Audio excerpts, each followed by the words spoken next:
Biz arzularımızda belə, istəklərimizdə belə özümüzü yox, birinci cəmaatı düşünürük. Ona görə bizim əksər istəklərimiz və arzularımız həyata keçmir və yaxud da ki, gec həyata keçir. Cəmaat nə deyər? Bu insan üçün ən böyük buxovlardan biridir. Qadının övladı olandan sonra xüsusilə onda bir analıq duyğusu vardı ya, o yenə də özündən daha çox övladını düşünür və yenə də dözməyə məcbur olur. Qarşı tərəf belə də olmalıymış kimi başa düşür. Öz ailəsindən nümunə götürür axı. Atası zülm verib, anası dözüb. Halbuki soruşsan o vaxtı o anasının hərəkətini qəbul etməz. Deyər ki, mən anam kimi qadın istəmirəm və nəticədə gedər anası kimi qadından evlənər.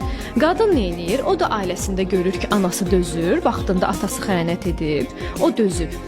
Amma deyir, mən anam kimi heç vaxt olmayacağam. Amma gəlir anasının taleyini yaşaya bilir. Bilirsiniz niyə? Çünki anasını da qınayıb. İnsan qınadığı hər şeyi yaşaya bilir bir yerdə.